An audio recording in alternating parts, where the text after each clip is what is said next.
All right, well, good morning, everyone, and welcome to News 5 Now, the live stream here on our WKRG Facebook page. My name is Bill Riles, and I'll be with you here for the next couple of minutes. And boy, we got a lot to talk about as we open up our Monday, so let's get started right now. Brought to you by Green and Phillips Injury Lawyers, covering news from your neighborhood and around the world. News 5 Now starts right now. Yeah, I always try to get you started with a little bit of the weather update over the weekend, a hot weekend. It's August on the Gulf Coast and everywhere else in the country, as a matter of fact. We got some scattered showers there in Daphne late in the afternoon, Saturday and Sunday. So that was nice. Kind of cooled things down a little bit. Got a little rain for the garden, and that's nice because I was looking at having to water it and didn't bother because rain. Anyway, we're glad you're here with us and your opportunity to comment on some things, our question, our poll, stuff like that. And we have stories to tell you about. So let's get to those right now. Our first, number 5, the mayor of New Orleans indicted in a long-running federal investigation. LaToya Cantrell faces fraud, conspiracy, and obstruction charges.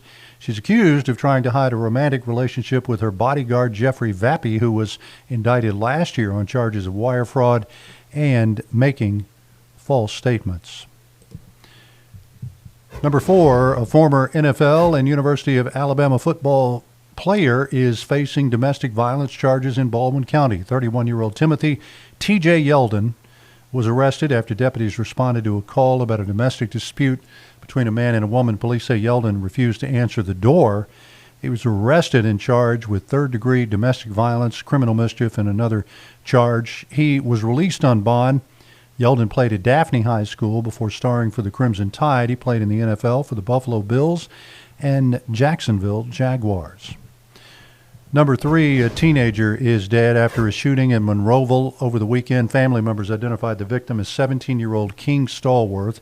He was a senior at Monroe County High School. Police say the victim was shot and killed on George H. Prayer Road early Friday morning. So far, no arrests have been made. Officers say they are searching for a person of interest in that case. Number 2, a Bay Minette man is in critical condition after a boating crash in Baldwin County. Police say 42-year-old Artis Anderson, a woman and 2-year-old child, fell from his boat in the Tensaw River near Burns Lake. They say the boat continued traveling in circles after they fell out, and the boat eventually struck Anderson. Another boater witnessed the incident and rushed in to help, pulling the child to safety first, and then the assisting boater climbed aboard the runaway boat and disabled the engine and got it to stop. The woman and child were not injured, but Anderson was flown to a Mobile hospital to treat his injuries. So that story, a very interesting story. If you read the press release, the cops actually did a really nice job in the press release. It told a lot about what happened on the lake that day. So we wish Mr. Anderson a speedy recovery. And number 1, dozens of people are finally taking the train again out of Mobile.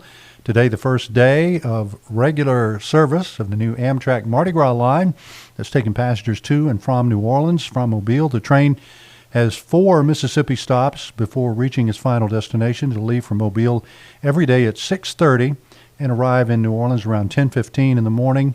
A train heading back to Mobile from New Orleans will leave every day at 4:30 in the afternoon. And while it could be a shorter trip if you drove to NOLA, Amtrak says part of the appeal is the romance of the rail and letting someone else do the driving for you.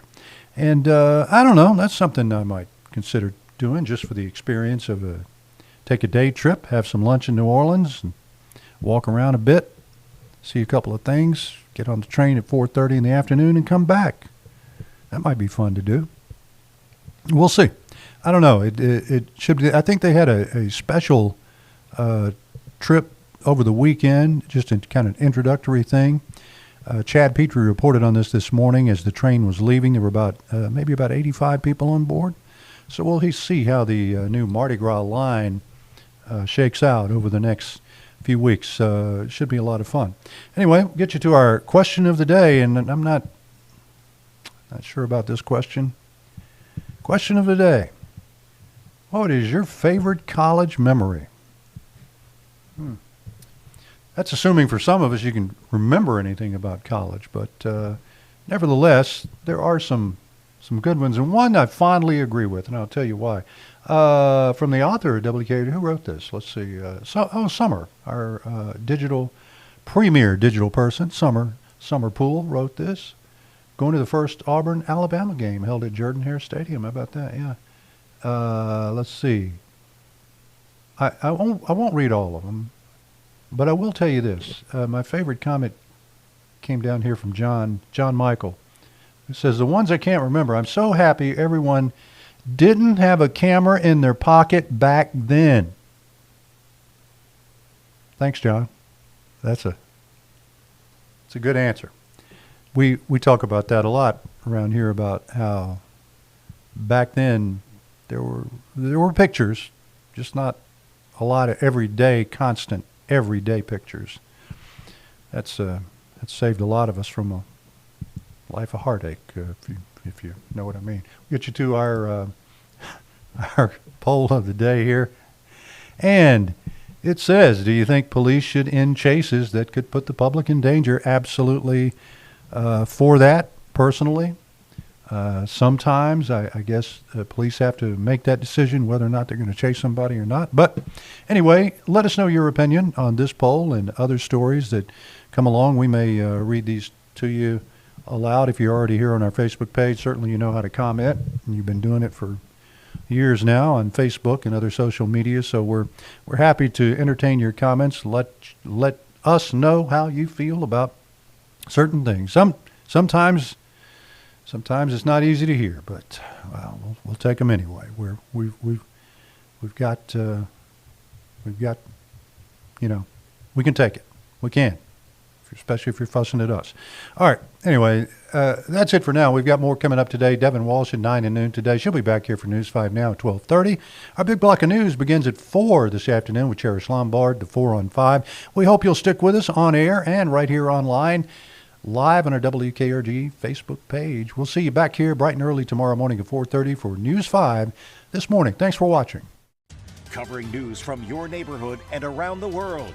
You are watching News 5 Now, brought to you by Green & Phillips Injury Lawyers.